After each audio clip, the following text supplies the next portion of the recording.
poignant, meant to convey a sense of helplessness on behalf of the Ethiopian people who are being brutally oppressed by the Italian forces. The emperor recounted the various murderous activities which were directed not only. He also did not hesitate to remind the assembly actual evidence in graphic detail. He appealed to the assembly's emotions to try to elicit any kind of response from them. While the League of Nations did not act to aid Ethiopia, thousands of Africans and other humanitarians and people of goodwill of all races came to the aid of Ethiopia. Among those were legendary aviators of African American descent, such as John Robinson, the Brown Condor, and Trinidadian-born Hubert Fonfrey Julian, the Black Eagle of Harlem. Robinson was later promoted as a colonel by the emperor and given command of the Ethiopian Air Force, the first such organization in an African-led nation. After the defeat of the Italian invaders in 1941, Robinson led the charge to build Ethiopian Airways at the direction of the emperor and with the assistance of Transworld Airways of the United States. Today, Ethiopian Airlines is the best air carrier on the African continent and connects the African diaspora to its homeland. It is also one of the largest and most technologically sophisticated carrier in the world, a living legacy of the emperor's dedication to leadership in uniting Africans while at the same time modernizing Ethiopia. It is of note that the Ethiopian Airlines Training Academy trains more African pilots, mechanics, air crews than any other institution on the earth. Today, the African diaspora pilots can be found at the top echelon of Ethiopian Airlines, including such as Ronald Hodge of Dominica and Pythagoras Barnaby of Jamaica. The emperor attempted to modernize the country through a series of political and social reforms, including the introduction of Ethiopia's first constitution in 1931, which the most important component of the abolition of slavery. Aside from the abolition of slavery, the development of education remained one of his greatest successes of the emperor. It was the philosophy that education develops the intellect, and the intellect distinguishes man from other creatures. His view was that it's education that enables man to harness nature and utilize her resources for the well-being and improvement of people's lives. According to the emperor, the key for the betterment and completeness of modern living is education. Nonetheless, the emperor was concerned also about the soul of man and did not subscribe to the dead weight of a materialistic concept of education, which denies the very existence of God. He was a committed Christian, a devout one, and taught us that man cannot live by bread alone. He felt that man, after all, is also composed of intellect and soul. Therefore, education in general and higher education must aim to provide beyond the physical food for the intellect and soul. It was his keen view that any education which ignored man's intrinsic nature and neglects his intellect and reasoning power cannot really be considered as true education. With that in mind, the emperor sent thousands of Ethiopian students overseas on scholarship to learn skills, especially in science and technology, so they could return home to educate others and to contribute to the development of their nation. The Commonwealth of Massachusetts also was a principal place where many able Ethiopian talented Ethiopians got their education from. In 1950, the emperor founded the first university in Ethiopia, the University College, later named Selassie University. Later, that institution took the name of the University of Addis Ababa.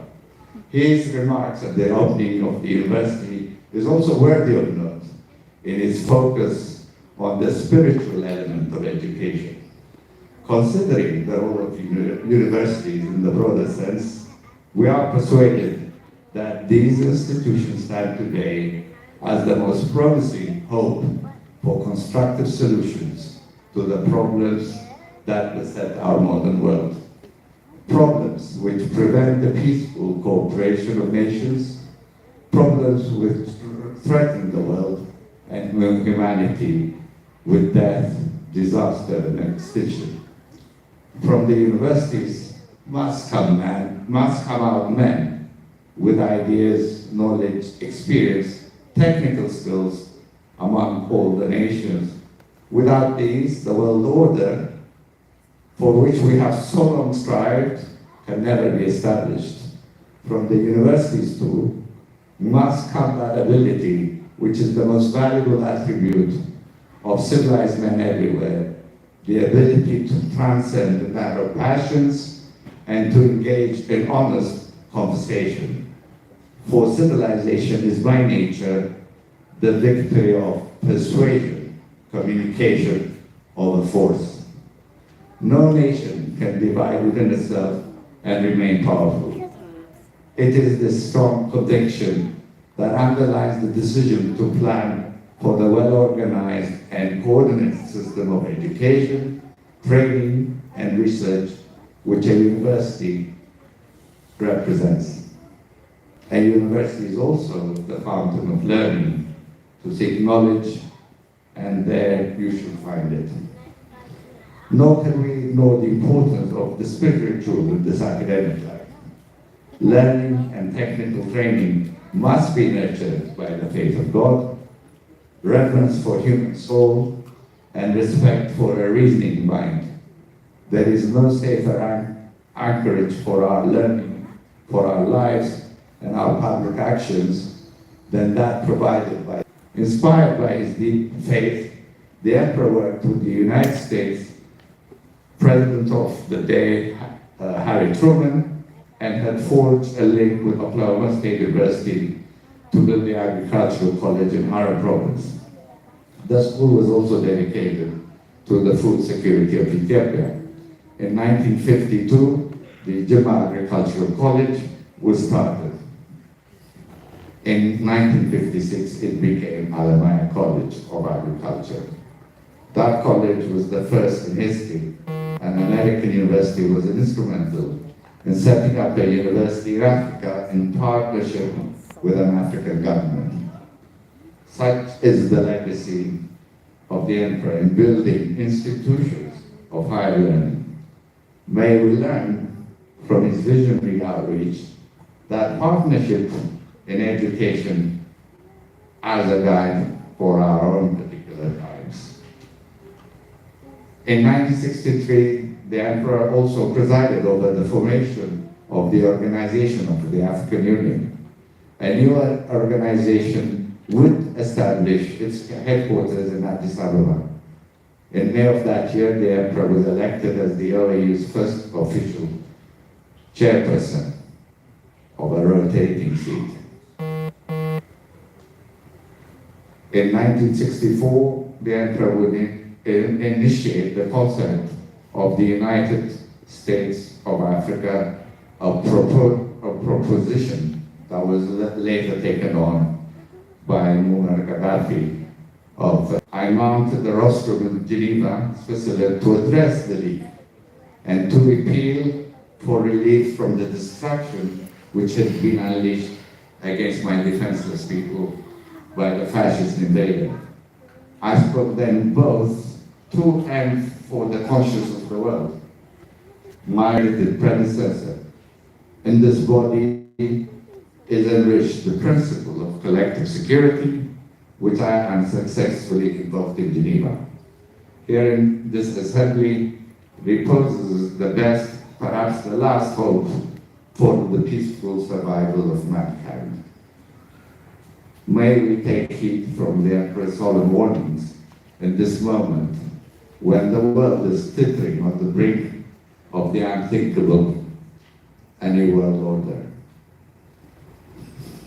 The Emperor was also always thankful for the support given to Ethiopia by Africans in the diaspora.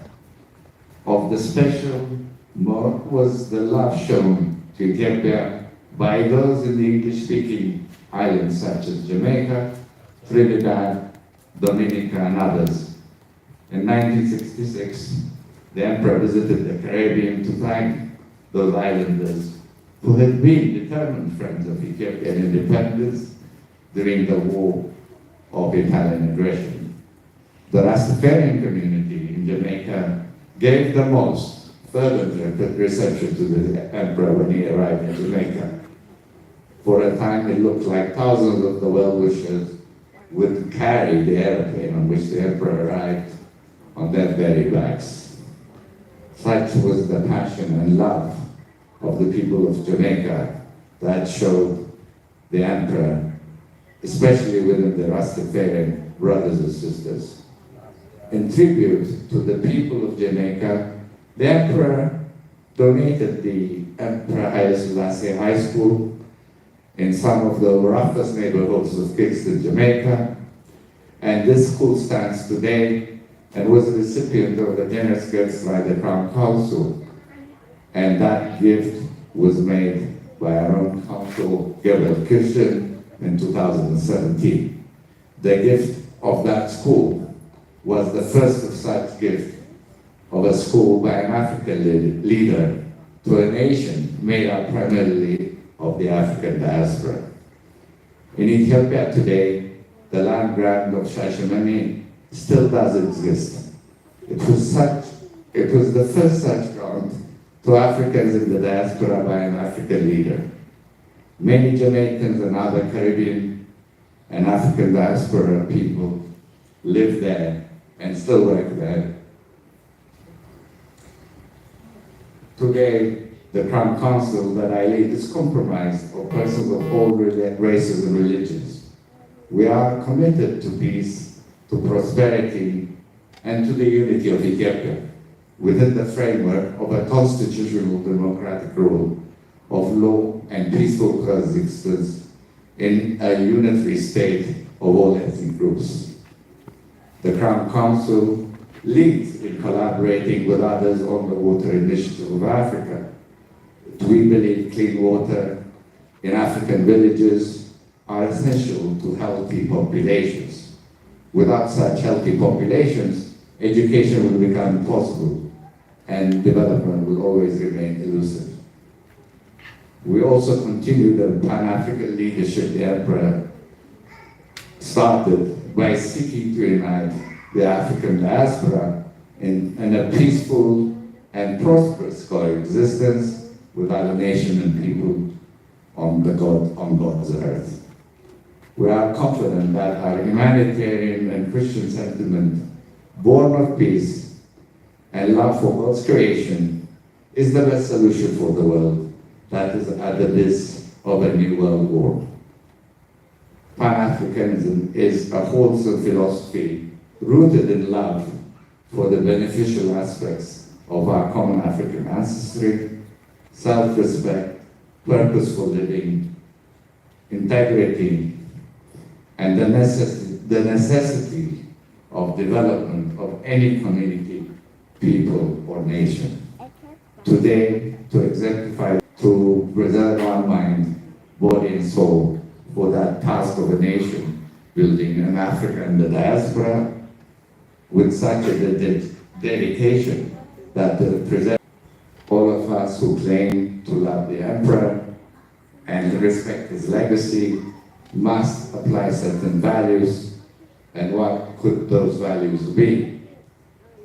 Discipline, living a life of integrity, commitment to voluntarism, scholarly to obtain the best education possible, never forgetting to give to charity, never forgetting meaningful contributions to Africa and the African diaspora. Others can assist, but we are the best guardians of our future. And be thrifty and avoid ostentatious living. Always be strong, determined in faith, even in the darkest of hours. Be industrious and creative in all things. Be committed to unity and organization, because without unity, any superior organization we are fit to be again decolonized and enslaved. The above values just mentioned represent that which can aid our betterment and ensure our own liberty going forward. The Emperor made us all proud and confirmed in the belief that we could attain our own freedom and dignity as a people by forging ahead within the context of a value system I just had outlined. I believe in the oneness of God's creation and sought to promote, he believes in the oneness of God's creation and sought to promote unity and organization among our own people and friendship and goodwill among all nations. He was the kind of man who lived a life of servant leadership. He was of modest taste. He was dedicated to educating his people. He inherited a feudal empire and left behind a modern nation, which today is home to the African Union. The emperor believed in God and believed in Christian faith and Christian charity of spirit. The emperor was a man of integrity and visionary leadership. We are hopeful and pray for peace in Ukraine and other places around the world torn by conflict. The emperor was an exemplary peacemaker, a man of servant leadership, a man committed to his family, the nation, and the advancement of the African continent. He was firm in the belief, as Bob Marley once said in his song, "What a beautiful thing it would be before man and God if we were to see the unification of all Africans." Verily, it is my wish, and that of my beloved wife, my children, that we also see that beautiful dawn of a better world, one in which kindness, honesty, visionary leadership that the emperor reflected comes in a bountiful peace, love, and solidarity among all of humanity. May God bless you, Pastor Jackie, for this wonderful congregation. Truly, the church is built on the rock of friendship among all God's creation, on Christian values. May God bless the mission of Rock Ministries. Thank you very much for listening to me.